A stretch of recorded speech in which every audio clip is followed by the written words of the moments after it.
وهو خير المعين وصلى الله على سيدنا محمد وآله الطاهرين. اللهم صل على محمد وعلى محمد وعجل فرجه. امام عسکری علیہ الصلوۃ والسلام کی شہادت کی مناسبت سے آپ سب مومنین کی خدمت میں تسلیت و تعزیت عرض ہے۔ اس دن کی مناسبت سے بعض امام عسکری علیہ السلام کی زندگی کے پہلو آپ کی خدمت میں ذکر کیے جاتے ہیں۔ امام علیہ الصلوۃ والسلام کے مکتب تشیع کی نظر میں اللہ سبحانہ و تعالیٰ کی طرف سے منتخب 11ویں امام ہیں اور نبی اکرم صلی اللہ علیہ وسلم کی نیابت میں اور خلافت اور امامت کے عہدے پر فائز ہوئے اور معصوم امام ہیں، عصمت کے عہدے کے اوپر بھی فائز ہیں۔ امام عسکری علیہ الصلوۃ والسلام 232 ہجری 232 ہجری یعنی سے تیسری صدی ہجری کہا جا سکتا ہے۔ 232 ہجری میں 8 ربیع الثانی معروف قول کے مطابق، کیونکہ 2 تاریخیں ولادت با سعادت میں ہیں، 8 ربیع الثانی بروز جمعہ مدینہ منورہ میں ولادت با سعادت ہوئی۔ آپ کی والدہ گرامی کا نام حدیثہ اور سوسن ذکر کیا گیا ہے، جو کہ ام الولد تھیں۔ امام نقی علیہ الصلوۃ والسلام کی زوجہ ام الولد تھیں، یعنی کنیز تھیں۔ امام عسکری علیہ السلام کی شہادت 260 ہجری میں ہے۔ 232 ہجری میں ولادت ہے تو 260 ہجری 8 ربیع الاول 8 دن یعنی گزر گئے تھے، تو تب امام علیہ الصلوۃ والسلام کی شہادت سامرا میں ہوئی۔ اس وقت امام علیہ السلام کی عمر مبارک 28 برس تھی۔ یہ جو عرصہ ہے امام عسکری علیہ السلام کے دور آپ کہہ لیں، یہ دور ہمارے پاس امامت کے اعتبار سے ایک تقسیم سامنے آتی ہے۔ ایک دور ہے امام حسین علیہ الصلوۃ والسلام تک یا امام سجاد علیہ السلام تک۔ یہ دور امام علی علیہ السلام، امام حسن و حسین و امام سجاد علیہم السلام، یہ ایک تقسیم یعنی زمانہ، ایک خاص زمانہ ہے یہ۔ اس زمانے میں حکومت بھی ملی، اس زمانے میں سخت ترین معرکہ کربلا بھی ہوا اور بڑی شدت اہل بیت علیہ السلام پر آ گئی۔ اس کے بعد جو اگلا دور ہے وہ امام باقر علیہ الصلوۃ والسلام سے لے کے امام موسیٰ کاظم علیہ السلام تک چلتا ہے۔ اس دور کے حالات کچھ نہ کچھ آپس میں ملتے جلتے ہیں۔ اس کے بعد اگلا تیسرا دور آتا ہے امامت میں امام رضا علیہ الصلوۃ والسلام سے لے کے امام مہدی علیہ الصلوۃ والسلام کی غیبت تک۔ امام رضا علیہ السلام کی شہادت ہے 203 ہجری میں۔ یہ جو 203 ہجری ہے، اس کے حالات جاننا ہمارے لیے بہت ضروری ہیں، کیونکہ اسی دور میں مکتب تشیع کی کتب ہیں وہ تاسیس ہوئیں۔ اسی دور میں یعنی یہ جو تیسری صدی ہجری ہے 203 سے لے کے آپ 350 ہجری یا آپ یہ 100-150 سال کہہ لیں، ہمارے پورے مکتب کی بنیاد انہی ائمہ علیہ السلام کے دور میں نمایاں ہوئی۔ علماء ہیں، اصحاب ائمہ ہیں، کتابیں ہیں، نظریات ہیں، افکار ہیں، یہ سارے اسی 150 سال میں ہیں، 200 سے لے کے تقریباً 350 یا 400 ہجری تک آپ کہہ لیں۔ یہ 150-200 سال بہت اہمیت کے حامل ہیں۔ اہل سنت کا مکتب بھی اسی دور میں پروان چڑھا اور مکتب تشیع بھی اسی دور میں منظم ہوا، یعنی جو نظم ہمیں 203 ہجری کے بعد نظر آتا ہے اس سے پہلے مکتب تشیع میں وہ نظم موجود نہیں تھا۔ جو کتابوں کا منظم اور مرتب ہو کے تالیف پانا ان 150 سالوں میں انجام پایا، وہ اس سے پہلے ماضی میں انجام نہیں پایا تھا، اور یہی وہ میراث ہے ہماری علمی، اور یہی وہ ہماری علمی تراث ہے کہ جس کے اوپر آج پورا کا پورا مکتب تشیع کھڑا ہے۔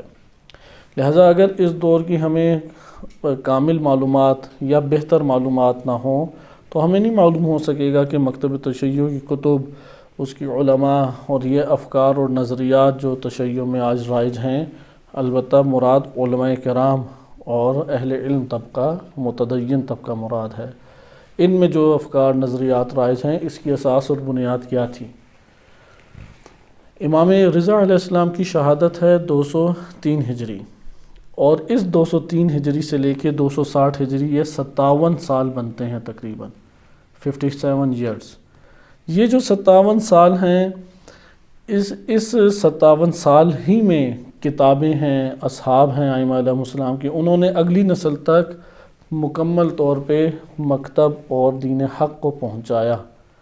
اس لیے ہمارے پاس الکافی موجود ہے، وہ اسی دور سے استفادہ کر کے مرتب کی گئی۔ شیخ صدوق رحمۃ اللہ علیہ کی کتابیں ہیں، وہ اسی دور سے استفادہ کر کے مرتب کی گئیں، اور اس طرح سے پھر آگے سلسلہ چلا۔ اس لیے اس دور کو ہمیں اہمیت سے سمجھنا چاہیے۔ امام رضا علیہ السلام ان کو، کیونکہ وہ ولی عہدی کے اوپر فائز ہوئے تھے، ان کے نام کا سکہ بھی چلا، اور دشمن نے بڑی سخت ان کے لیے پلاننگ کی۔ امام رضا علیہ السلام کو ان کی وجہ سے بعد میں آنے والے جتنے ائمہ انہیں ابن الرضا معاشرے نے لقب دیا۔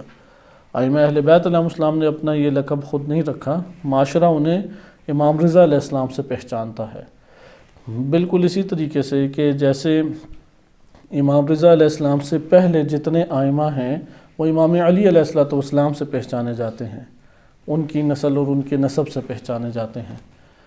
لیکن امام رضا علیہ السلام کے بعد جتنے ائمہ ہیں وہ کس سے پہچانے جا رہے ہیں؟ خود امام رضا علیہ السلام سے۔ امام رضا علیہ السلام نے 20 سال امامت کے عہدے کے اوپر فائز رہے۔ ان کی مدت امامت کتنی ہے؟ 20 سال۔ مدینہ منورہ سے انہیں زبردستی ہجرت کرائی گئی اور وہ خراسان موجودہ مشہد میں تشریف لائے۔ اس کے بعد امام تقی علیہ السلام، جو کہ بہت ہی بچپنے میں، یعنی 7 سال یا 9 سال کی عمر میں انہوں نے عہدہ امامت کو سنبھالا، ان کی مدت امامت ہے 17 سال۔ اس کے بعد امام نقی علیہ السلام آتے ہیں، اور امام نقی علیہ السلام کی مدت امامت ہے 34 سال۔ اور پھر امام عسکری علیہ السلام آتے ہیں، کیونکہ 254 ہجری میں امام نقی علیہ السلام کو شہید کر دیا گیا، تو پھر امام عسکری علیہ السلام آتے ہیں، ان کی مدت امامت فقط 6 سال ہے۔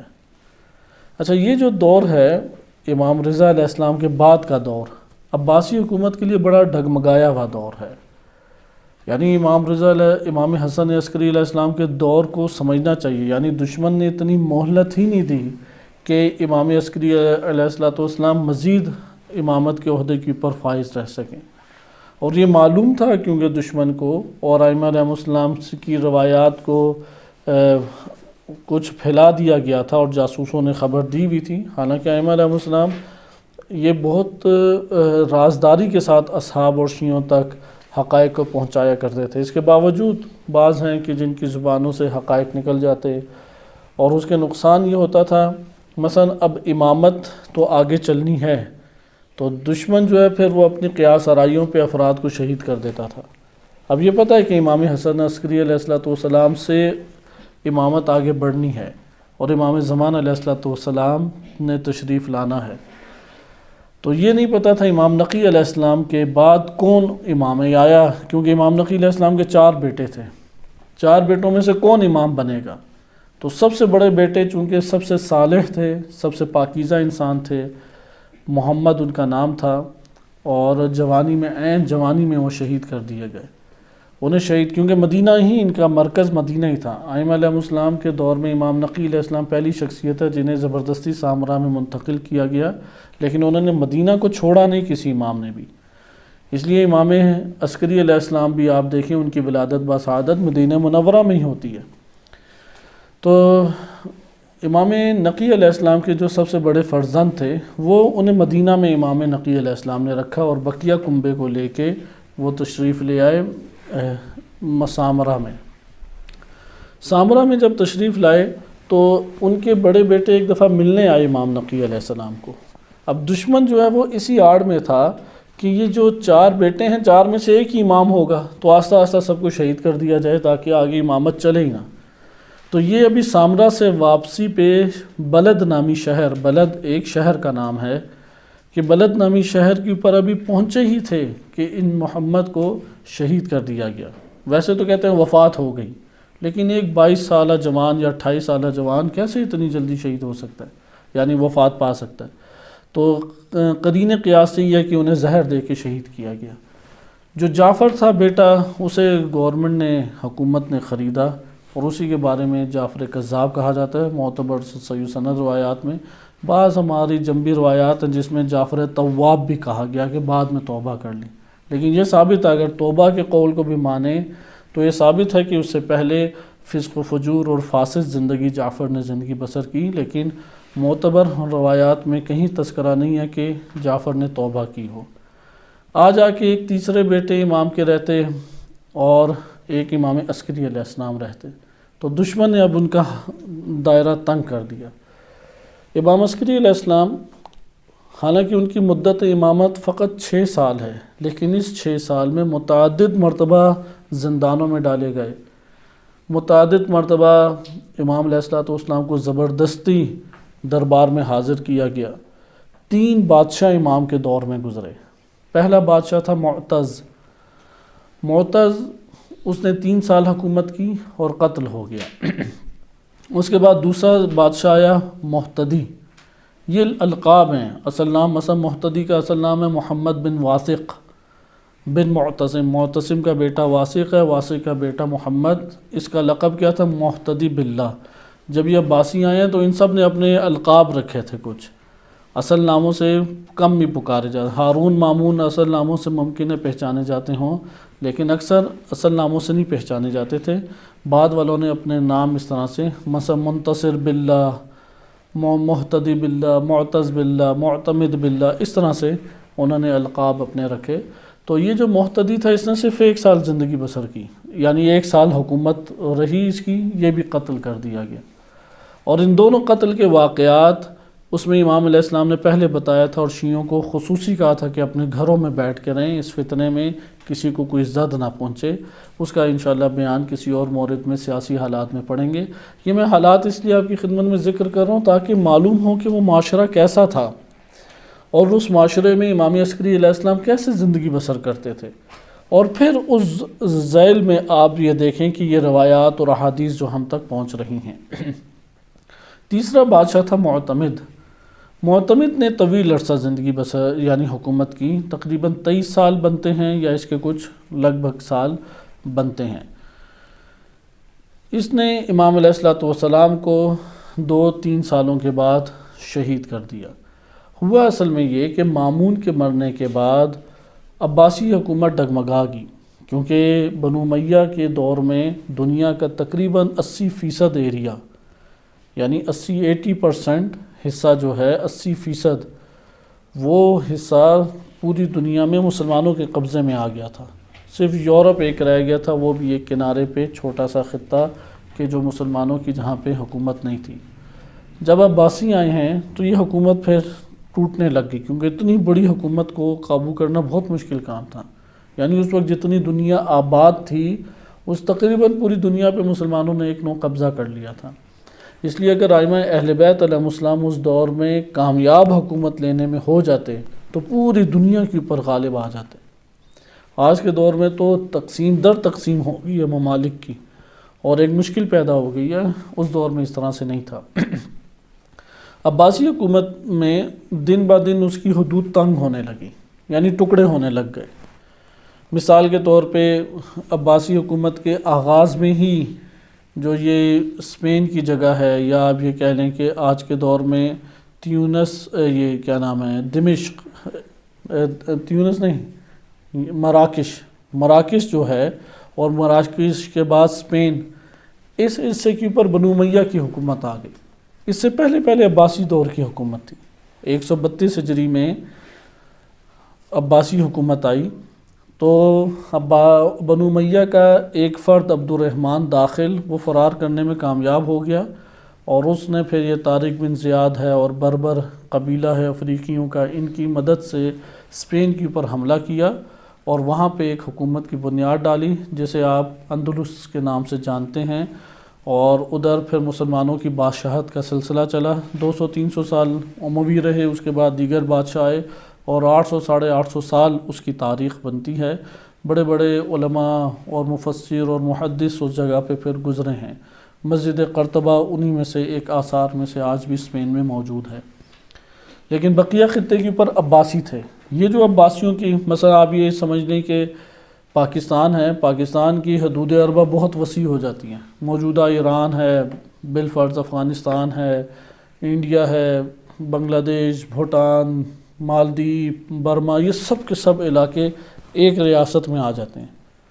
اب اس ریاست کو قابو کرنا آسان نہیں ہے، وہ ایک جگہ کو دباتے، دوسری جگہ سے لوگ خروج کر کے کھڑے ہو جاتے اور قبضہ کر لیتے تھے، دوسری جگہ کو دباتے، تیسری جگہ سے کھڑے ہو جاتے تھے۔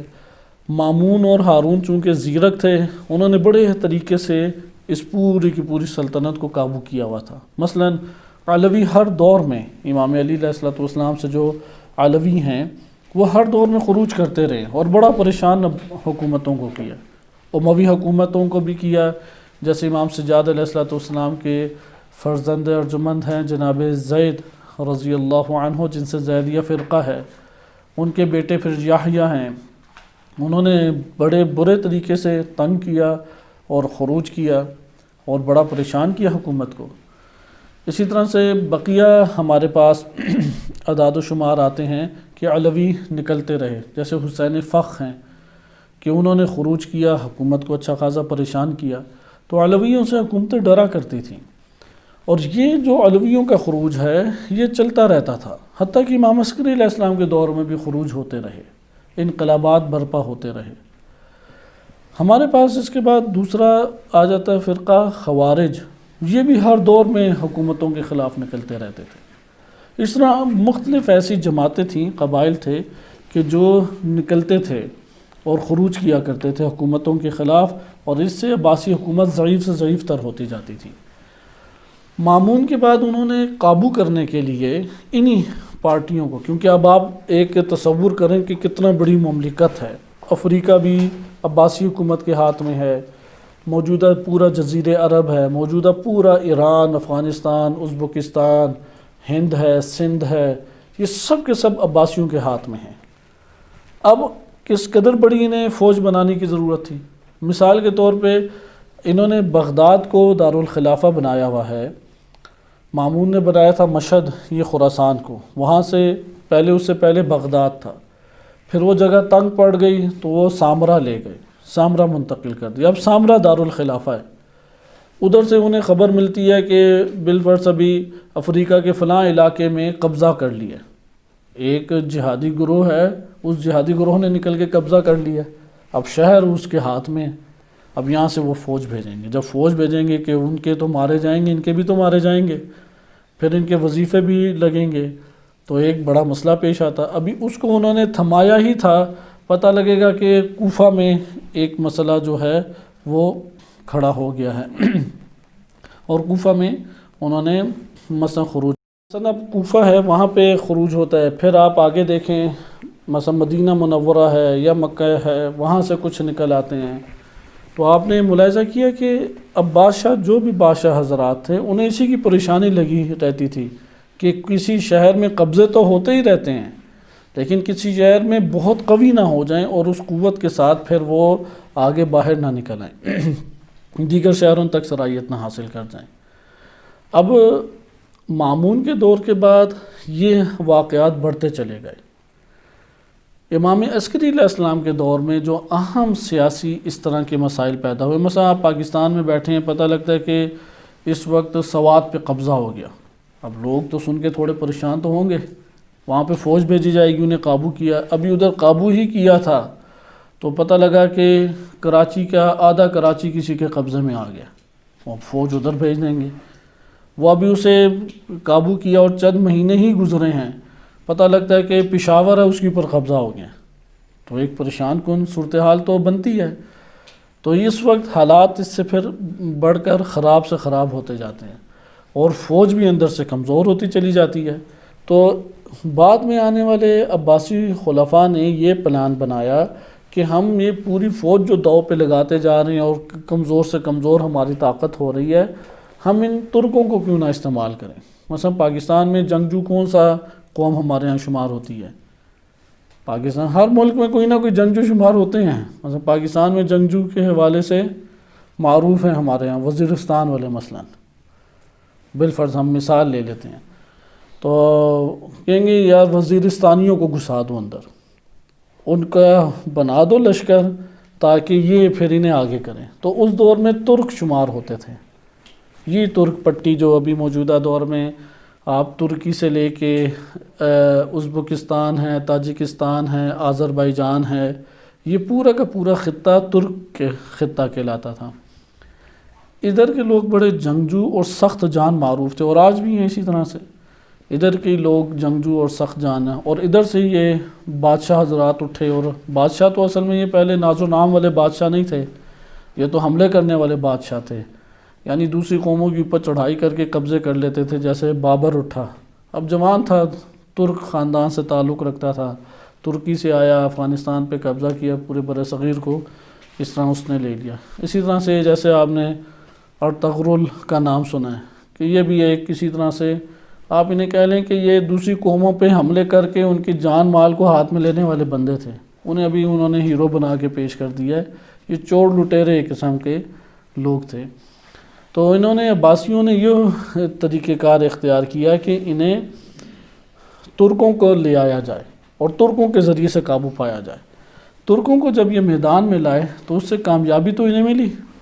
اب مزاحلویوں نے خروج کیا، چلو ترکوں کو ان کے اوپر ڈال دیا، دوسری جگہ خروج ہوا ہے ادھر ترک بھیج دیا، تیسری جگہ خروج ہوا ہے اور قبضہ کیا ہے، اس قبضہ کرنے پہ ترکوں کو بھیج دیا۔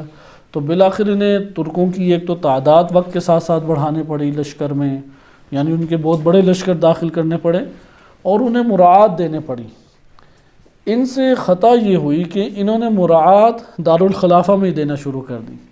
مثلا اگر پہلے بغداد میں تھے تو بغداد میں ایک محلہ ان کے نام کر دیا، انہیں بڑے بڑے گھر دیے، ان کی بڑی بڑی تنخواہیں لگا دیں، انہوں نے بھی آ کے تنخواہیں ان کی بھاری تھیں، انہوں نے اپنے قوم قبیلوں کو ادھر منتقل کرنا شروع کر دیا۔ تو یہاں پہ اب بادشاہ کے ساتھ یہ ٹکرانے شروع ہو گئے، اور ترک ان کے لیے سب سے بڑا خطرہ بن گئے۔ اس لیے بادشاہوں کو بعد میں آنے والے ترکوں نے قتل کیا، اور اس کی وجہ سے ترک تو مضبوط رہتے ہی نہ، جنگجو لوگ تھے، ان میں عقل و شعور تو تھا نہیں، وہ حکومت کے خواب دیکھتے تھے، حکومت تو ان کے ہاتھ آنی نہیں تھی، رہی صحیح جو ان کی طاقت اور اقتدار تھا وہ بھی ان کے ہاتھوں سے گیا، لیکن انہوں نے خوب عباسی حکومت کو کمزور کیا۔ امام عسکری علیہ السلام کے دور میں یہ جو 6 سالہ دور ہے، امام نقی علیہ السلام کے سیاسی حالات الگ ہیں۔ مثلا آپ یہ دیکھیں کہ ایک شخصیت، کیونکہ امام عسکری علیہ السلام کا امام ہونا، وہ پوری دنیا کے مسلمانوں کے امیر، خلیفہ اور امام اور راہبر ہیں، لیکن امام علیہ السلام سے رابطہ حکومتوں نے منقطع رکھا ہوا تھا۔ لیکن ایسا نہیں تھا کہ امام عسکری علیہ السلام کو اگر نظر بند کر دیا تو ان کے عالم اسلام پہ اثرات ہی نہیں مرتب ہو رہے، ایسی بات نہیں ہے، کیونکہ یہ زمانہ قدیم سے ایسا چلا آ رہا تھا کہ جو امام وقت تھے ان کی تائید جس کو حاصل ہو جاتی، عوام الناس میں بہت بڑی اس کی پشت پناہی شروع ہو جاتی تھی، کوئی چھوٹے پیمانے پہ نہیں، ایک بڑے پیمانے پہ اس کی پشت پناہی ملتی تھی۔ لہٰذا عموماً جو خروج ہوتے تھے وہ ائمہ علیہ السلام کی حمایتوں کو حاصل کرنے کی کوشش کیا کرتے۔ امام عسکری علیہ السلام کے دور میں ہمارے پاس 3 بڑے تحرکات ہیں، یعنی 3 بڑے انقلابات آپ کہہ سکتے ہیں جو کوششیں کی۔ مثلا پاکستان میں جیسے پارلیمنٹ کے اوپر قبضہ ایک دفعہ کر لیا طاہر القادری نے آ کے، دوسری دفعہ پتہ لگا عمران خان پہنچ گیا، تیسری دفعہ پتہ لگا کوئی اور آ کے قابض ہو گیا۔ تو اس طرح سے لوگ نکلا کرتے تھے، یہ تو کوئی ایسے افراد نہیں ہیں کہ اسلحہ اور ڈنڈا لے کے آئیں، ادھر تو تلواروں کے ساتھ باقاعدہ پورا قبضہ کر لیا کرتے تھے۔ 3 بڑے انقلابات میں پہلا انقلاب جس نے عباسی حکومت کو شدید ترین طریقے سے متاثر کیا وہ ثورۃ الزنج ہے۔ زنجبار آج بھی افریقہ کا ایک ملک ہے جس کا نام کیا ہے، زنجبار۔ اس جگہ سے لوگ سیاہ فام لوگ ہوتے تھے اور غلام زیادہ بنائے جاتے تھے، یعنی یہ اس دور میں ائمہ علیہ السلام کے دور میں غلامی کی جو منڈیاں لگا کرتی تھیں، غلامی کے بازار اور منڈی، اس میں سب سے زیادہ غلام جس جگہ سے اٹھا کے لائے جاتے تھے وہ یہ زنجبار ہی ملک ہے جو موجودہ دور میں زنجبار ہے۔ آج بھی ادھر کے لوگوں میں بڑی شیطنت پائی جاتی ہے۔ یہ جو زنجبار کے جو تھے، ادھر سے ایک شخص تھا جس کا نام تھا علی بن محمد، اس نے خروج کیا۔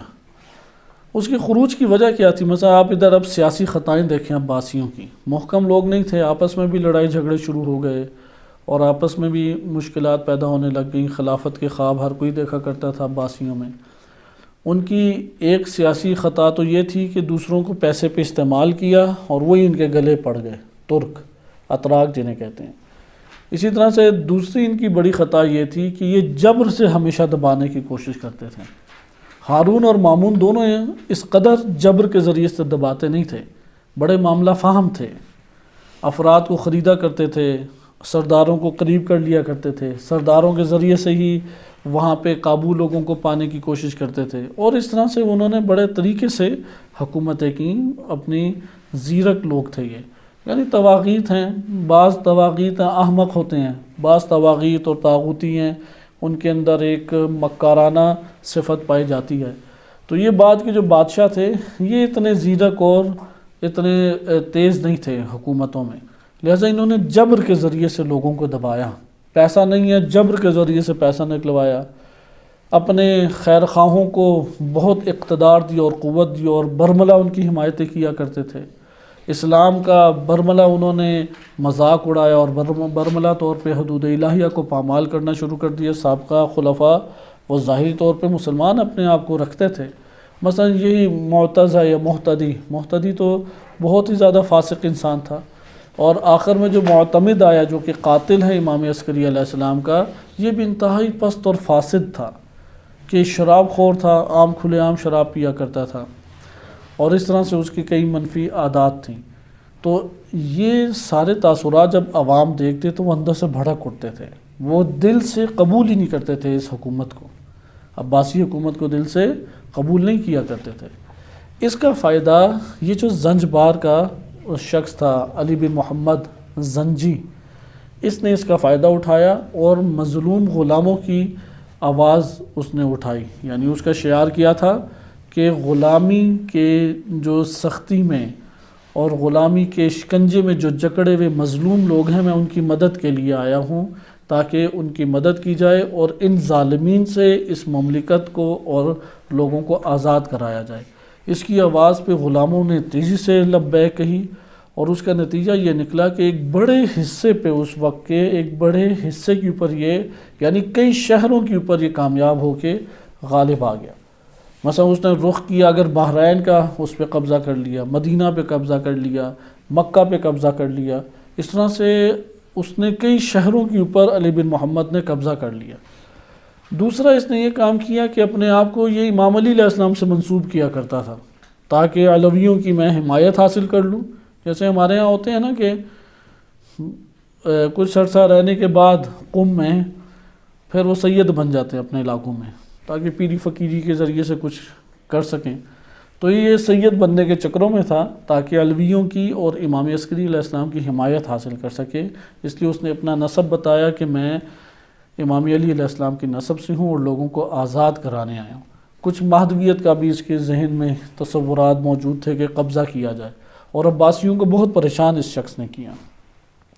امام عسکری علیہ السلام جانتے تھے اور شیعہ ہر دور میں اس طرح استعمال ہوتے رہے ہیں. سادہ لوگ شیعہ افراد اس طرح کے شعار اور اس طرح کے نعروں سے متاثر ہوتے ہی رہے ہیں. جیسے بھی آپ آج دیکھ لیں پاکستان میں شیعوں کو اب دبایا خوب جاتا ہے بالفرض، قتل و غارت خوب کی گئی، تو وہاں پہ ایک نعرہ جماعت لگا دے اور اپنے آپ کو سادات سے منسوب کرے اور ائمہ اہل بیت علیہ السلام کی تعریفوں کے پل بھی باندھے اور عدل و انصاف کی بات کرے، ظلم و ستم کے خاتمے کی بات کرے، لوگ بھی اس کے گرد اکٹھے ہونا شروع ہو جائیں. تو مجھے بتائیں شیعہ اس کی حمایت کریں گے یا نہیں؟ ہم آنکھوں سے دیکھتے ہیں کہ وہ تو کسی فتوے کو بھی نہیں مانیں گے اور نہ کسی عالم کی سنیں گے، وہ اس بندے کی حمایت شروع کر دیں گے. اور یہی وہ بھی چاہتا تھا زنجی، علی بن محمد زنجی. امام عسکری علیہ السلام نے وہاں پہ برملا طور پہ کہا کہ یہ جو شخص ہے زنجی صاحب الزنج، لیسا منا اہل البیت، ہم اہل بیت سے اس کا کوئی تعلق نہیں ہے. اور اپنے شیعوں کو کہا کہ ان فتنوں میں یہ جو خروج ہو رہے ہیں تم کوئی سیاسی تحرک ان لوگوں کے ساتھ انجام نہ دو. جیسے ہمارے ہاں ہوتا ہے نا کہ یار تم اس کا حصہ بن جاؤ، کم سے کم طالبان تو نہیں اوپر آئیں گے نا، کم سے کم داعش تو اوپر نہیں آئے گی. اس طرح کی آج آپ باتیں عام سنتے ہیں پاکستان میں کہ یار فلاں کا ساتھ دو، ٹھیک ہے سیکولر ہیں لیکن اس سے تو بہتر ہے یہ جو ہمارے اوپر سپہ صحابہ آئی ہوئی ہے، ائمہ اہل بیت علیہم السلام کا ایسا تفکر کبھی بھی نہیں رہا، اور نہ کبھی انہوں نے اس طرح کی چال چلی ہے۔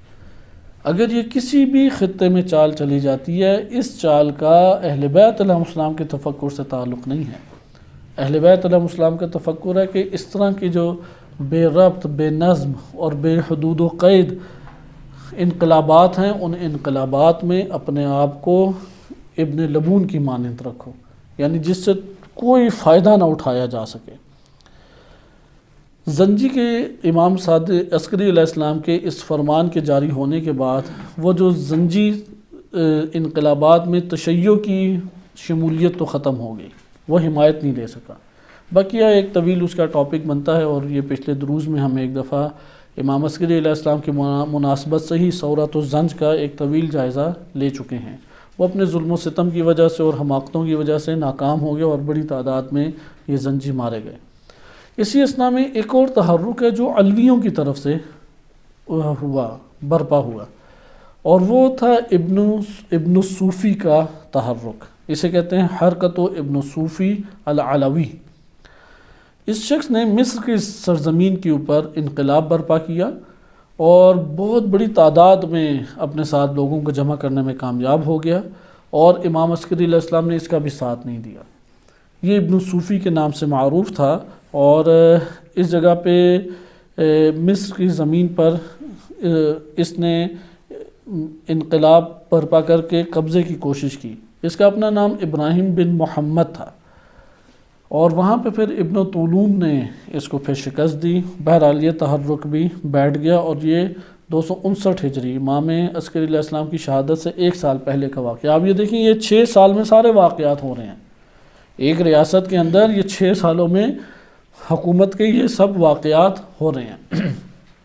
تیسرا جو ایک بڑا خروج ہے، وہ خروج ثورۃ علی بن زید کے نام سے معروف ہے۔ علی بن زید ایک شخص تھا، اس نے کوفہ کو قبضہ میں کر لیا، کوفہ کو مکمل قبضہ، ایک یعنی حکومت اپنی بنا دی۔ جیسے داعش نہیں داخل ہوئی شام میں، جا کے اس نے چند شہروں پہ قبضہ کر کے اپنا ایک حکومت اور دولت بنا دی، تو کوفہ میں اس نے بھی قبضہ کر کے اعلان کر دیا۔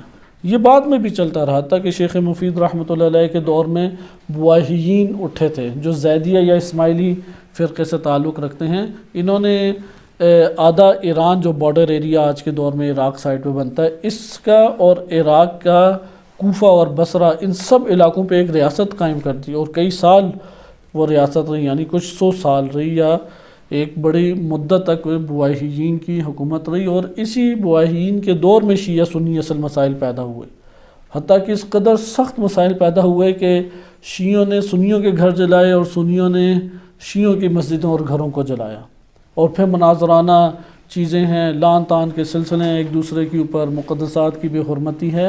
یہ غیبت کبریٰ کے آغاز میں حادثات رونما ہوئے۔ عباسی حکومت ہے، اب عباسی حکومت کیونکہ 7ویں صدی ہجری میں گری جب ہلاکو خان نے حملہ کیا۔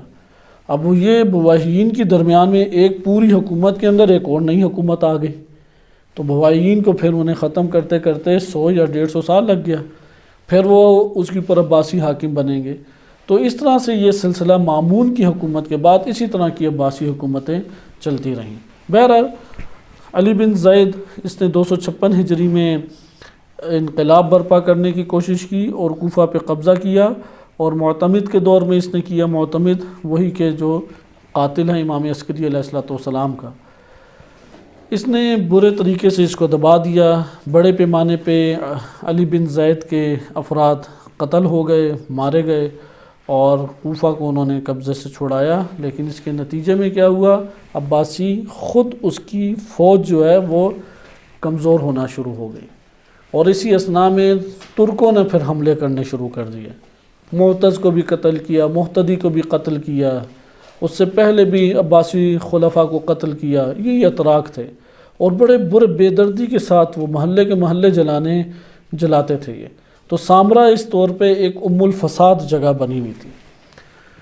ایسے میں جب جو اب حاکم ہوتا ہے وہ بھکلا جاتا ہے، اور بھکلاہٹ میں اپنے جو حریف ہیں، اپنے جو دشمن ہیں، ان کے اوپر حالات کو بہت ہی شدید کر دیتا ہے، اور یہی امام عسکری علیہ السلام کے خلاف ہوا۔ یعنی ایسا نہیں تھا کہ امام عسکری علیہ السلام سے وہ غافل ہو جائے، کیونکہ اسے سب سے زیادہ ڈر تو علویوں ہی کی طرف سے تھا کہ علوی اٹھ کھڑے ہوئے تو ادھر خراسان بھرا ہوا ہے، قم میں یہ موجود ہیں، عالم اسلام میں ان کی حمایت موجود ہے، یہ اٹھ کھڑے ہوئے تو ہمیں تو بالکل ہی موقع نہیں ملنا۔ اس لیے اس نے پہلے جب معتز آیا اس نے بھی امام حسن عسکری علیہ السلام کو جیل میں بھیج دیا، جب مہتدی آیا اس نے بھی جیل میں بھیج دیا، جب معتمد آیا اس نے چند بار جیل میں بھیجا اور بالآخر امام عسکری علیہ السلام کو شہید کر دیا۔ یہ ہمارے پاس ایک سیاسی طور پہ حالات ہیں، اور بھی دقتوں میں جایا جا سکتا ہے لیکن ابھی ہم اس میں نہیں جاتے تاکہ امام عسکری علیہ السلام کے موقف اور ان کے طریقے عمل سے ہم استفادہ کریں، انہوں نے اس سخت ترین حالات میں کس طرح قدم اٹھایا۔ یعنی امام عسکری علیہ السلام کے حالات ایسے نہیں ہیں کہ مکتب تشیع یا عالم اسلام میں بعنوان امامت و امام ان کو پہچان ان کی شیعوں میں موجود نہیں ہے، شیعوں میں کوئی اور رائے نہیں تھی امام عسکری علیہ السلام کے علاوہ، لہذا امام عسکری علیہ السلام کی امامت پہ شیعہ جم تھے۔ اب جب یہ صورت ہو تو یہاں سے ارتباط کو منقطع کیا جاتا ہے۔ مثلا اب میں اس لیے سیاسی مسائل پاکستان یا بعض ممالک کی دیتا ہوں تاکہ ہمارے سامنے پورا ایک ذہن میں نقشہ آ جائے۔ مثلا پاکستان میں ایک لیڈر ہے تشیع کے، رہبر شمار ہوتے ہیں، وہ رئیس شمار ہوتے ہیں، اور شیعہ ان کی آواز پہ لبیک کہتے ہیں، اور ان کا موقف یہ ہے کہ یہ حکومت حق ہی اسی شخص کا ہے، یہ جو رئیس اور رہبر ہے اسی کا یہ حق ہے حکومت، اور اس کے ساتھ جو ساتھ دینے والے افراد ہیں ان میں ایک بڑا طبقہ جنگجو افراد کا ہے، اور ماضی میں بھی وہ کئی خروج کر چکے ہیں۔ تو یہاں پہ گورنمنٹ جو ہے وہ اس کے اوپر سختی مزید کر دے گی یا نہیں کرے گی، کیونکہ وہاں پہ فوج تو ہر حکومت میں ہوتی ہے، فوج وہاں پہ انٹیلیجنس کو زیادہ بھیج دے گی، نظر بند کر دے گی۔ یہی کام امام عسکری علیہ السلام کے ساتھ ہوا۔ امام عسکری علیہ السلام کی کل 28 سالہ زندگی 3 حصوں میں تقسیم ہو جاتی ہیں۔ انہوں نے پہلے 4 سال جو گزارے ہیں امام عسکری علیہ السلام نے، بچپن میں ان کے یہ سال ہیں، اور ان سالوں میں امام عسکری علیہ السلام مدینہ میں تھے، پھر مدینہ سے وہ اپنے والد گرامی امام نقی علیہ السلام کے ہمراہ سامرا میں آ جاتے ہیں، اور بقیہ پوری زندگی سامرا میں انہوں نے گزاری، یہاں تک کہ اپنے والد گرامی کی شہادت کے بعد پھر امامت کے عہدے کے اوپر فائز ہوئے، اور 6 سال انہوں نے اپنی بقیہ زندگی سامرا میں گزاری۔ گویا کہ وہ والد گرامی سے کی ہمراہی سے لے کے اپنی شہادت تک سخت ترین حالات میں جکڑے ہوئے نظر بند حالت میں رہے ہیں۔ امام علیہ السلام کو سامرا کے سب سے پائن اور سب سے نیچے کے محلے میں، نیچے کے مرحلے میں جو محلے ہوتے ہیں اس میں مجرم طبقہ بھی زیادہ ہوتا ہے، بے شعور اور بے فہم لوگ زیادہ ہوتے ہیں، اس جگہ کا نام تھا عسکر۔ عسکر اس وجہ سے نام پڑا، یہ جو پولیس کے چھوٹے چھوٹے رینک کے سپاہی ہوتے ہیں، فوج کے سپاہی ہوتے ہیں، ان لوگوں کو اس محلے میں رکھا جاتا تھا، ہوتے ہیں نا بالکل ابتدائی سپاہی، تو ان لوگوں کی خاندان اور ان لوگوں کی فیملیز ادھر رہا کرتی تھی۔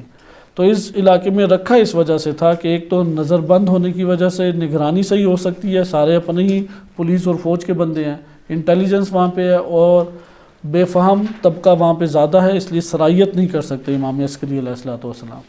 تو یہ عسکر محلہ تھا۔ عسکر محلے میں امام عسکری علیہ السلام کو جب نظر بند کیا تو سوال تشیع سے انہوں نے رابطہ کیسے کیا، کیونکہ اب تشیع کا رہبر، قائد اور پوری کی پوری امت کا خلیفہ و امام، اسے ایک علاقے میں محلے میں ایک گھر کے اندر نظر بند کر دیا گیا ہے، فوج ارد ہے، جاسوس ہیں، ایک ایک حرکت پہ نگاہ رکھی جاتی ہے، کون آ رہا ہے کون نہیں آ رہا، سب کو بار بار ملاحظہ کیا جاتا ہے۔ تو اس چیز نے ایک پریشانی تو ایجاد کی، لیکن یہاں پہ آپ امام عسکری علیہ السلام کی سیرت کو دیکھیں، زیرکی کو دیکھیں، یعنی بالفاظ دیگر انہوں نے اتنے حالات پیدا کر دیے عالم اسلام کے اندر کہ امام مہدی علیہ السلام کا تعارف ہو سکے، تشیع کی بنیاد قوی طور پہ پڑھ سکے، کتابیں تالیف ہوں، شیعوں کا علماء سے رابطہ ہو جائے، علماء جگہ جگہ جا کے تشیع کی ترویج کریں اور شیعہ مذہب کو پھیلایا جائے، کیونکہ امام رضا علیہ السلام کے بعد انہوں نے نظر بند کرنے کا سلسلہ شروع کیا، آزاد چھوڑتے ہی نہیں تھے ائمہ کو، علماء ان کے جتنے اصحاب تھے انہیں پکڑ کے شہید کر دیا کرتے تھے۔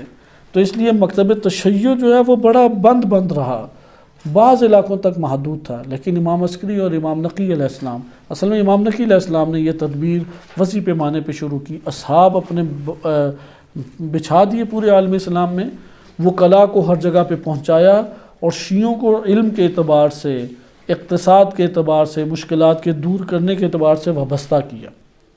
اب ایک امام وقت کا مختلف وظائف ہیں، وظائف امت کو مشکلات سے نکالنا ہے، اللہ سبحانہ و تعالیٰ کی طرف گامزن کرنا ہے، برائیوں اور ظلمتوں سے نجات دینا ہے، یہ سب امام عسکری علیہ السلام نے امور انجام دیے۔ امام علیہ السلام کے ہم اس میں ایک پہلو کو فقط دیکھتے ہیں، اور بقیہ انشاءاللہ تعالیٰ بعد میں ہم دیکھیں گے۔ یہاں پہ یہ دیکھنے کی ضرورت ہے امام عسکری علیہ السلام کا موجودہ جو تشیع ہے، اس موجودہ تشیع کے اعتبار سے کس قدر بنیادی اثر موجود ہے، افکار کے اعتبار سے، نظریات کے اعتبار سے، علماء کے ساتھ ربط اور تعلق کے اعتبار سے کس قدر گہرا اثر امام عسکری علیہ السلام کا موجود ہے۔ امام عسکری علیہ السلام نے اپنے اصحاب کو گہرے طور پہ اپنے ساتھ مربوط کیا۔ مثلا ایک صحابی کا نام میں آپ کی خدمت میں لیتا ہوں، جس سے آپ کو معلوم ہوگا کہ تشیع کا اس وقت کس قدر جیدار اور شجاعانہ اور جرت مندانہ کردار تھا۔ وہ کسی چیز سے گھبراتے نہیں تھے، اپنے محلوں میں مقید ہو کے بیٹھ جائیں، یار امام کو تو نظر بند کیا، اب سامرہ میں داخل کون ہو، ہر جگہ پر بیریئر لگے ہوئے، انہوں نے چیکنگ کرنی ہے اور پھر پوچھنا ہے، پھر محلے میں چلے جاؤ، اجنبی دیکھ کے اٹھا لیتے ہیں وہ۔ تو یہاں پہ جرت مندانہ قدم دیکھیں اہل بیت علیہ السلام، امام عسکری علیہ السلام کے اصحاب کا۔ ایک ہیں عثمان بن سعید عمری، جو کہ پہلے نائب ہیں، امام نقی علیہ السلام کے، امام عسکری علیہ السلام کے صحابی ہیں۔ عثمان بن سعید عمری انتہائی معتمد تھے، یہ تیل کا کاروبار انہوں نے شروع کر دیا، ہیں بنی اسد قبیلے سے، کوفہ سے تعلق رکھتے ہیں، لیکن وہ پکڑ کے لے کہاں گے امام کو؟ سامرہ میں۔ اب انہوں نے سامرہ پہنچنا ہے، یہ کیسے پہنچے سامرہ؟ انہوں نے گھی کا کاروبار شروع کر دیا، گھی بیچنے کا کاروبار شروع کر دیا، اسی لیے ان کا لقب ہے سمان یا زیات، یہ گھی بیچا کرتے تھے، اور اپنے آپ کو تاجر کے طور پہ متعارف کرایا معاشرے کے اندر، ایک تاجر تھے۔ اور انہوں نے اصل اہل بیت امام عسکری علیہ السلام سے رابطہ قائم کیا۔ مثلا واقعات ہیں، اب کیونکہ ہمارے پاس ٹائم کم ہے، وائلہ میں آپ کی خدمت میں الکافی سے اور دیگر کتب سے واقعات بیان کرتا، صرف ایک واقعے کی طرف اشارہ کرتا ہوں۔ امام عسکری علیہ السلام کے پاس یمن سے ایک جماعت آئی تھی ملنے آیا کرتے تھے، اور وہ دیکھتے تھے کس طرح کے لوگ ہیں، پھر چلے جاتے تھے۔ نظر بند کا مطلب یہ ہوتا ہے اپنے گھر میں اور محلے سے باہر نہیں اجازت کے بغیر جا سکتے، لوگ آتے جاتے رہیں گے۔ تو یمن سے آئی جماعت، تو عثمان بن سعید بھی خدمت میں موجود تھے امام عسکری علیہ السلام کے، تو اس وقت اس جگہ حاضر نہیں تھے، امام نے انہیں بلوایا۔ جب آگے عثمان بن سعید، تو یمن کی اس پوری جماعت کو کہا کہ یہ میری طرف سے جو تمہیں بیان کریں وہ میری طرف سے دین ہے، اور پھر عثمان بن سعید کو کہا کہ ان کے پاس جتنے اموال ہیں وہ سارے کے سارے ان سے لے لو، اور پھر جیسے میں بتاؤں وہ شیعوں تک پہنچا دو۔ اب آپ دیکھیں عملی طور، کیونکہ اقتصادی نظام ہے، فکری نظام ہے، یہ قوی ہوگا تو ایک جگہ انقلاب برپا ہوتا ہے، ایک مکتب کی تاسیس ہوتی ہے، والا ایک مکتب کی تاسیس نہیں ہو سکتی۔ مثلا اگر ایک مکتب کے علمی آثار اور علمی افکار موجود نہیں ہیں، اگر ایک مکتب کے پاس اتنے اقتصادی وسائل موجود نہیں ہیں کہ وہ اپنی تعلیمی درسگاہیں بنا سکے، محلے آباد کر سکے، اپنے مراسم کو انجام دے سکے، کتابوں کو چھاپ سکے، تو مجھے بتائیں کس طرح سے اس مکتب کی تاسیس وجود میں آئے گی؟ لہٰذا مکتب تشیع کی حقیقت میں جو تاسیس بعد کے ایام میں امام صادق علیہ السلام کے بعد عملی صورت میں کتابوں کے نشر ہونے کے اعتبار سے، دینی درسگاہوں کے وجود کے اعتبار سے، مبلغین کے مختلف علاقوں میں بھیجنے کے اعتبار سے جو وجود میں آئی، اس میں سب سے بڑا کردار امام نقی و امام عسکری علیہ السلام کا ہے۔ اس لیے امام عسکری علیہ السلام نے علماء کئی جگہوں پہ بھیجے۔ اب یہ جماعت آئی ہے، عثمان بن سعید سے وابستہ کر دیا۔ اب یہ تاجر ہیں، تاجر کے پاس گودام ہوتے ہیں، اموال سکوں کی صورت میں تو ہوتے نہیں تھے ہمیشہ، کسی نے گندم دینی ہے، کسی نے جو دینی ہے، کوئی اونٹ اور بھیڑ بکریاں دے جائے گا، کوئی لباس کے تھان پہنچا جائے گا، مختلف چیزیں ہوتی تھیں، تو یہ اپنے گوداموں میں منتقل کر دیتے، اور پھر امام عسکری علیہ السلام جیسے اشارہ فرماتے وہ مختلف لوگوں میں اس طرح سے تقسیم کیا کرتے۔ اسی طرح سے پھر مختلف اصحاب ہیں، انہیں کہتے ہیں کہ ادھر جا کے تم منتقل ہو جاؤ۔ اب یہ سامرا سے ہلے ہی نہیں، عثمان بن سعید سامرا میں ہی رہے، اور اتنی معتمد شخصیت ہیں کہ احمد بن اسحاق جیسے شخصیت کے جو وکیل ہیں، امام عسکری علیہ السلام کی، امام زمان علیہ السلام کی زیارت بھی کی، کمال الدین کی معتبر روایت میں ہے، وہ قم سے آتے ہیں، امام عسکری سے پوچھتے ہیں کہ میں ہر ٹائم تو آپ کے سامنے نہیں حاضر ہو سکتا، تو میں اپنے دین کو یعنی آپ تک پہنچنے کے لیے مجھے بڑی مشکلات پیش آتی ہیں، میں سامرا آ بھی جاؤں تو آپ سے ملاقات مشکل ہے، یہ تو دشمن اٹھا کے لے جائیں گے مجھے۔ تو احمد بن اسحاق کے ذریعے سے سارے اموال لیے جاتے تھے قم کے شیعوں کے، اور سوالات پیش کیے جاتے اور امام جوابات دیتے، اور بعض اوقات امام باقاعدہ خط لکھا کرتے تھے کہ احمد بن اسحاق کو خط پہنچایا کرتے تھے، اب یہ کرو، اب فلاں کرو، پوری ہدایت اور رہنمائی فرماتے تھے۔ تو امام نے احمد بن اسحاق کو کہا کہ اگر مجھ تک پہنچنا مشکل ہے اور میری طرف سے دین لینا چاہتے ہو تو یہ عثمان بن سعید ہیں، یہ جو کچھ بیان کرے یہ میں نے کہا ہے، ان کا جو قول ہے وہ میرا قول ہے، ان کی جو دین کے عنوان سے بات ہے وہ میری طرف سے دین صادر ہوا ہے۔ اتنا اعتماد عثمان بن سعید عمری پہ تھا، پہلے نائب امام زمان علیہ السلام۔ تو آپ نے ملاحظہ کیا کہ کس طرح سے، اب مثلا ایک بہت بڑا نام ہے داؤد بن قاسم، ان کے واقعات بھی بہت ہیں۔ مثلا امام عسکری علیہ السلام نے کیونکہ مکتب کی بنیاد کو قوی کرنا ہے اور امام زمان علیہ السلام کو متعارف کرانا ہے، تو آپ الکافی میں 2 جگہ تفصیلی تذکرہ ہے، ایک ہے ان کی امامت کا بیان جہاں پہ امام عسکری علیہ السلام کا ہے، وہ روایات ہیں، اور دوسرا ہے کتاب التاریخ میں مولد ابی محمد امام حسن عسکری علیہ السلام۔ آپ ان دونوں جگہوں پہ واقعات ایک دفعہ پڑھیں، آپ وہاں پہ دیکھیں گے کہ وہ شیعوں کی مشکلات، مالی مشکلات حل کر رہے ہیں، شیعوں کی علمی مشکلات حل کر رہے ہیں، اور علماء و اپنے وکلاء سے وابستہ شیعوں کو کر کے جا رہے ہیں۔ یہ امام نقی علیہ السلام نے کیا، وہ براہ راست اپنے سے وابستہ کرنے کی بجائے وکلاء سے وابستہ کرتے اور وکلاء کے ذریعے سے رابطہ رکھتے، جو پہنچ سکتا تھا وہ پہنچ جاتا، کیونکہ اس محلے سے تو نکل نہیں سکتے۔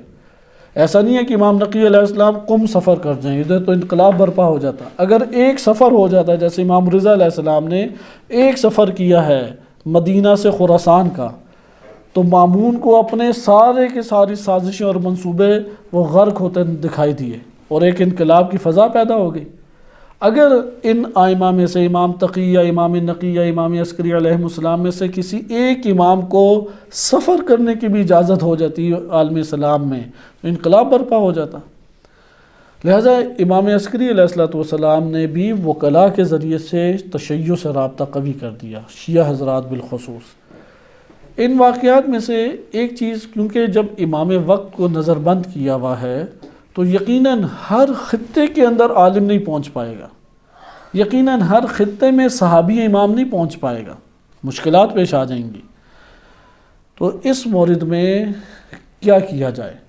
اس مورد میں امام علیہ السلام نے اپنے اصحاب و علماء اور شیعہ تینوں کو انتہائی تکرار اور انتہائی شدت کے ساتھ یہ نصیحت کی کہ ضعیف شیعوں تک پہنچو، مال بعد میں ہے، جان بعد میں ہے، پہلے دین جا کے پہنچاؤ، کیونکہ اس دور میں اہل سنت طبقہ بھی پھیلتا جا رہا تھا، محدثین ان کے ہزاروں ہیں، مورخین ہیں، مفسرین ہیں، اور شیعہ کیونکہ ایک اٹھتی ہوئی جماعت تھی اور ایک مکتبہ تفکر تھا اور اس کی اپنی تبلیغات اور اپنا سسٹم ہے، تو تشیع کے خلاف اسی دور میں بڑے زہریلے پروپیگنڈے تھے، ناسبیوں کی بڑی شدت تھی، خصوصاً خوارج کا تو گروہ آئے روز ایک خطرہ پورے عالم اسلام کے لیے بنا ہوتا تھا۔ آج بھی یہی خوارج کے روایات معتبرہ میں اہل سنت کے بھی ہے اور شیعوں میں بھی ہے کہ خوارج قیامت تک رہیں گے، خوارج وہ فرقہ باقی رہے گا، وہ اس کا کام ہی ہے کہ اہل بیت کا نام لینے والے وہ شیعہ ہو یا سنی ہو اسے قتل کرو کسی طرح سے،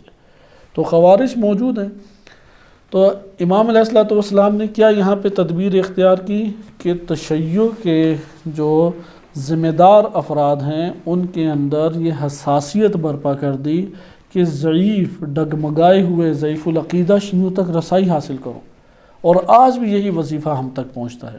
میں تیزی سے آپ کے سامنے ایک روایت پڑھ دیتا ہوں، اور ہمارے پاس روایات اس میں متعدد ہیں، ٹائم کیونکہ اختتام پذیر ہو رہا ہے۔ ایک روایت میں آپ کے سامنے پڑھتا ہوں، یہ تفسیر امام عسکری علیہ السلام سے ہے، اپنے متن کے اعتبار سے اس کا اعتبار قائم ہو جاتا ہے، یعنی ان روایات کا اگر ممکن ہے کوئی اس تفسیر پہ کچھ اعتراضات بھی کرے تو احتجاج تبرسی میں یہ روایات پھر نقل کی گئیں، اور اپنے متن کے اعتبار سے اگر متن کو قبول نہ بھی کریں، اس متن کے اندر جو اسٹریٹجی بیان کی گئی ہے مکتب کی بنیادوں کو قوی کرنے کی، اور اس کے اندر جو طریقہ کار یا منصوبہ بندی بیان کی گئی ہے یا جس اہم پوائنٹ کی طرف اشارہ کیا گیا ہے، وہ کسی بھی دین حق و دین مکتب فکر کے لیے بنیاد بنتی ہے۔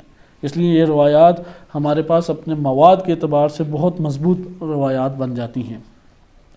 امام عسکری علیہ السلام فرماتے ہیں کہ امام حسین علیہ السلام نے یہ فرمایا، من کفل لنا یتیمن، یتیم اور مسکین کہتے ہیں کہ جو ضعیف العقیدہ شیعہ ہے، رسومات میں پڑ گیا ہے، ناسبیوں نے اسے گھیر لیا ہے، ناسبیوں نے ایسے شبہ ڈالے ہیں، وہ شبہوں میں ہی گرفتار ہو چکا ہے۔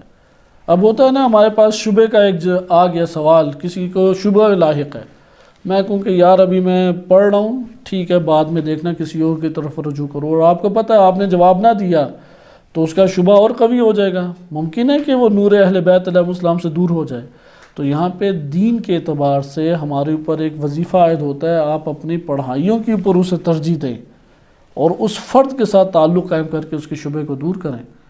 لہٰذا اس دور میں تو بہت زیادہ شبہات آباد تھے، تو اسے یتیم کہتے ہیں۔ یتیم آل محمد کے ناسبیوں کے شبہات کثیر ہیں، ڈگمگائے ہوئے جہالتوں میں شیعوں کو رکھا ہوا ہے، اور جہلا کے درمیان وہ نور امامت سے آہستہ آہستہ دور ہو رہے ہیں۔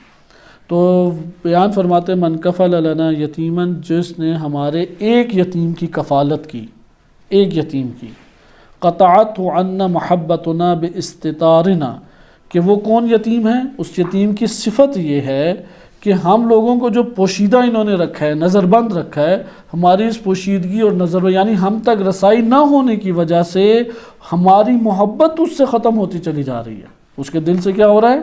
ہم سے محبت، ہماری اطاعت، ہمارے افکار نظریات وہ ہم سے دور ہوتا چلا جا رہا ہے۔ امام فرماتے ہیں فَوَاسَاهُ مِنْ عُلُومِنَا الَّتِي سَقَطَتْ إِلَيْهِ، اور اس نے پھر ان لوگوں تک ہمارے ان علوم کو پہنچایا کہ آخر میں حصہ پڑھتا ہوں، وہ شخص، اس شخص کے بارے میں امام فرماتے ہیں کہ اللہ تعالیٰ اس کے لیے فرماتا ہے کہ ایھا العبد الکریم، کہ یہ میرا وہ بندہ ہے، کریم بندہ ہے، اے میرے ملائکہ اس کے لیے جنتوں کو تو حاضر کر دے، اور اس کے ہر وہ حرف جو اس نے تعلیم دی ہے اس شیعہ کو، ہر وہ کلمہ جو اس نے اس ضعیف العقیدہ، اس کمزور نظریے کے مالک یا شبہات میں پڑے ہوئے فرد کو تعلیم دیا ہے، ہر اس حرف کے بدلے 1,00,000 محل بناتا چلا جا، 1,00,000 محل، اور پھر اس طرح سے بقیہ نعمات اس تک پہنچا۔ یہ ایک آپ نے روایت دیکھی، یہ کس طرح سے ابھار رہے ہیں کہ ضعیف العقیدہ شیعوں تک رسائی حاصل کرو۔ مال کی بات نہیں ہے یہاں پہ، جان کی بات نہیں ہے، جان تمہاری داؤ پہ لگے گی، اموال تو تمہارے خرچ ہوں گے، گھر تو تمہارا متاثر ہوگا، ممکن ہے کوئی عزت شہرت نہ ملے، جاؤ اس عقیدہ ضعیف عقیدہ شیعہ تک رسائی حاصل کرو، اس تک یہ پیغام پہنچاؤ، اس کو ہم سے جا کے تم جوڑو۔ یا ایک اور روایت ہے کہ اس میں امام فرماتے ہیں کہ یہ امام موسیٰ کاظم علیہ السلام سے امام نقل فرما رہے امام عسکری علیہ السلام، امام عسکری علیہ السلام فرماتے ہیں کہ فقیہ واحد، ایک فقیہ سے مراد ادھر ہے دین پہ غور و فکر کرنے والا، فقہ کا ماہر مراد نہیں ہے، دین کو غور و فکر سے لینے والے کو کیا کہتے ہیں؟ فقیہ۔ ایک فقیہ ینقذ یتیما من ایتامنا، وہ ہمارے یتیموں میں سے ایک یتیم کو ان شبہات اور ضعف اور کمزوری جو عقیدے میں ہے اس سے باہر نکال دیتا ہے، المنقطعین عنا، کہ وہ شیعہ ہمارے جو ہم سے جدا ہو چکے ہیں، وعن مشاہدتنا، اور ہمارا مشاہدہ اور ملاقات انہیں حاصل نہیں ہو سکتی، کہ بتعلیم ما ہوا محتاج الیہ، یہ فقی جا کے اس تعلیم کو اس تک پہنچاتا جس کا وہ محتاج ہے۔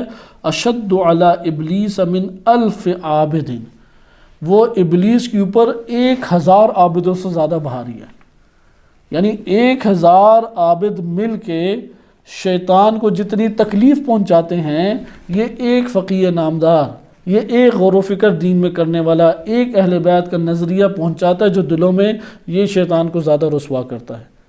آج ہم کہتے ہیں نا کیسے استعمار کا مقابلہ کریں، کیسے استعمار کو نقصان پہنچائیں، فکر اہل بیت پہنچا دیں، فکر حسینی دلوں میں ڈال دیں، امام زمان علیہ السلام کی محبت، ان کی عالمی حکومت کی امید شیعہ کے دل میں ڈالنا شروع کر دیں۔ آج کے دور میں تو جتنے شبہات ہیں، تاریخ انسانیت و بشریت میں اتنے شبہات کبھی نہیں رہے۔ یا آغا مصباح یزدی کے باقول کہتے اتنا تو سوفسطائیت کے دور میں بھی سوفسطائیت نہیں تھی جتنی آج کے دور میں سوفسطائی ہے۔ مطلب نیلا آسمان دکھائی دے رہا ہو، کہیں گے یہ نیلا تھوڑی ہے، یہ تو کالا ہوتا ہے۔ آپ کو کوئی چیز وہ کہے گا یہ آپ کو دیوار دکھائی دے رہی ہے، ابھی میں آپ کو دکھاتا ہوں، یہ آپ مثلا دوربین سے دیکھیں یا مائکروسکوپ سے دیکھیں، یہ تو دانے دانے ہیں، یہ تو دیوار نہیں ہے۔ پھر اس سے آگے شبہات پہ شبہات قائم کرنا شروع کر دیتے ہیں۔ جیسے وہ ایک ڈارون کے نام سے کہانی بناتے ہیں اور کہتے ہیں کہ انسان تو بندر سے آیا ہے۔ پھر ایک مفکر نے ادھر کہا کہ نہیں بندر انسان سے آیا ہے، اور قرآن سے دلیل پیش کی کہ قرآن نے بنی اسرائیل کو نہیں کہا اللہ نے کہ کونوا قردۃ خاسئین۔ تو اس طرح کے پھر مسائل اور پیدا ہونا شروع ہو جاتے ہیں، وہ الٹا پھر سلسلہ انہوں نے چلا دیا۔ تو خلاصہ کلام آپ نے دیکھا کہ 1000 عابد مل کے اتنا ابلیس کو تنگ نہیں کر سکتے جتنا یہ بندہ۔ مطلب ممکن ہے کہ ابھی ہدایہ پڑھ رہا ہے، سمدیہ پڑھ رہا ہے، ممکن ہے ہدایہ سمدیہ بھی نہیں پڑھ رہا، توضیح المسائل فقط پڑھی ہوئی ہے، وہ توضیح المسائل کا ایک مسئلہ ایسے جہلات تک پہنچاتا ہے کسی بھی طریقے سے، فون پہ بات کر کے، ارتباط قائم کر کے، پیام بھیج کے، کوئی ویڈیو بنا کے اس جگہ علاقے تک منتقل ہو کے، سفر اس لیے کرتا ہے کہ یار میں ان لوگوں میں بس جا کے رہوں گا، پھر دوستی میری ہوگی، مجھے دیکھیں گے کہ میں کیسے نماز پڑھ رہا ہوں، آہستہ آہستہ نمازیں سیکھنا شروع ہو جائیں گے۔ یہ شخص جتنا شیطان کے لیے خطرناک ہے، روئے زمین پہ شاید ہی کوئی شخص اتنا ابلیس استعمار اور شیطان کے لیے خطرناک ہو۔ اسی طرح سے ایک روایت بڑی خوبصورت ہے جو جناب سیدہ سلام اللہ علیہ سے نقل کی گئی ہے، اور بھی بہت سارے اس میں روایات ہیں۔ یعنی یہ والا حصہ مقصود یہ تھا کہ یہ 8-10 روایتیں ہیں، ان 8-10 روایتوں کو آپ کے سامنے پڑھا جائے تاکہ معلوم ہو کہ امام عسکری علیہ السلام کس طرح شیعوں کو ابھار رہے ہیں کہ ان ضعیف العقیدہ شیعوں تک پہنچے۔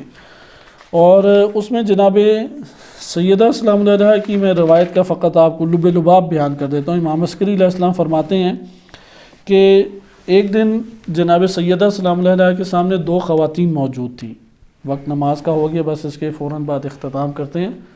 2 خواتین موجود تھیں اور دونوں جھگڑ رہی تھیں، ایک مومنہ تھی اور ایک معاند تھی، یعنی مسلمان تو تھی لیکن مخالفین کے مذہب کے اوپر تھی، جناب سیدہ سلام اللہ علیہ کے مذہب کے اوپر نہیں تھی۔